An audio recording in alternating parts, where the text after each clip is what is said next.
What's up, y'all? Welcome to the Dungeon Master Experience. In this video, we're diving into the fantastic Dungeon Master Experience articles by Chris Perkins, one of the lead designers of Dungeons & Dragons.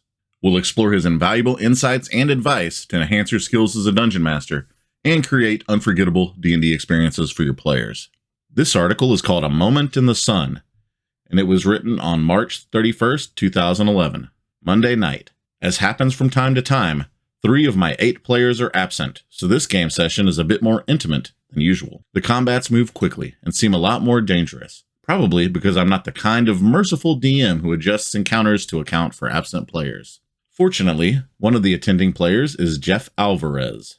By day, Jeff is the VP of Operations at Paizo Publishing, but on Monday nights, he transforms into the Elf Ranger Kith'Valar, a whirling dervish of gut-spilling destruction who deals obscene amounts of damage. Tonight is Kith'Valar's moment to shine. Jeff is about to learn that he is not in complete control of his character, and that something vile is living in his brain. A quick aside, this article was inspired by a question posted at a PAX East seminar called The Rat Bastard's Guide to Running Long Campaigns. Experienced Dungeon Masters will find the point of this article rather obvious. If your reaction to the article is no kidding, then you're well ahead of the curve. However, as with all things, that which is most obvious is often most ignored, and countless campaigns and players have suffered because experienced dungeon masters have forgotten what I'm about to share with you.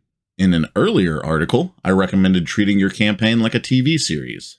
If you analyze some of the best dramatic series in recent history, you'll see that individual episodes generally focus on plot, characters, or both. When Mulder and Scully are exposing the government's cover-up of alien-human hybridization, they're in a plot-driven episode of The X-Files.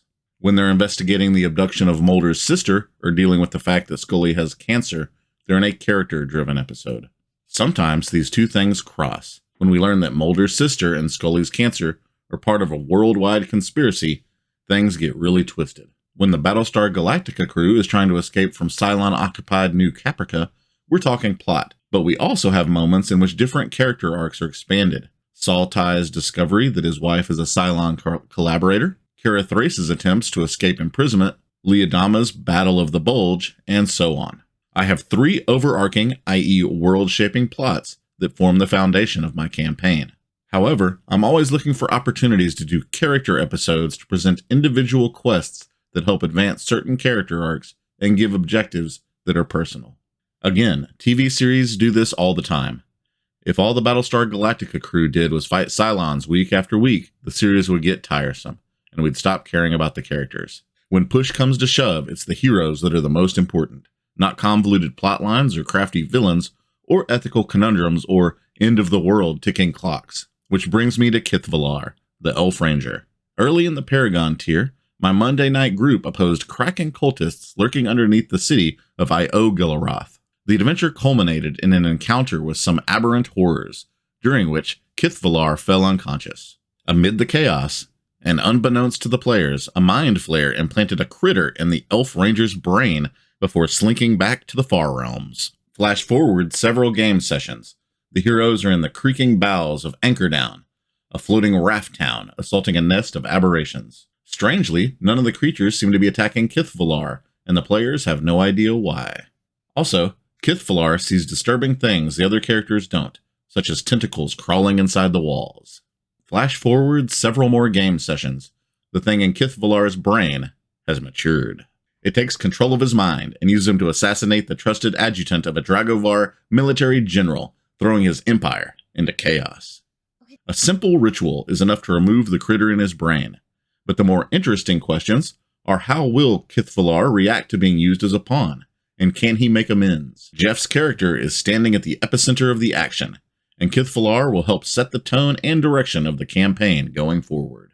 Every character deserves a moment in the sun. Sometimes the moment comes unexpectedly when a character does something particularly cool and memorable, or when something surprising happens to that character.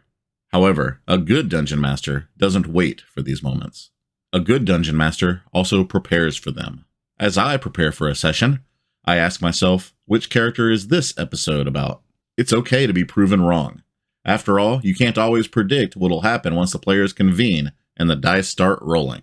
I remember planning an entire Monday game around Bruce Cordell's character, which was great, except that Bruce couldn't make it. That was the infamous session in which Bruce's character was decapitated.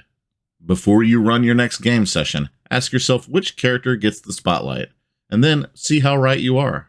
Week after week, if you discover that the answer is the same 1 or 2 characters, consider that a warning sign. Not all of your player characters are getting their moment in the sun. Giving each character equal time isn't easy. It's something I personally struggle with. Some characters naturally become more integral to the campaign than others. However, here's some good advice if you have underdeveloped characters. Ask the players to send you 3 things they would like to see happen in the campaign. Once you have their lists, take one idea from each player and work it into an upcoming adventure. Then ask yourself, how might this affect that player's character?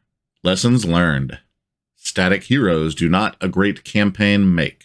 If you want your D&D campaign to thrive, its heroes need to evolve. Your more sophisticated players will demand it, but even players with a relatively shallow investment in the game don't like being treated as supporting characters or fifth wheels for very long. For me, the greatest challenge of running a long campaign is keeping all of the players invested in what's happening.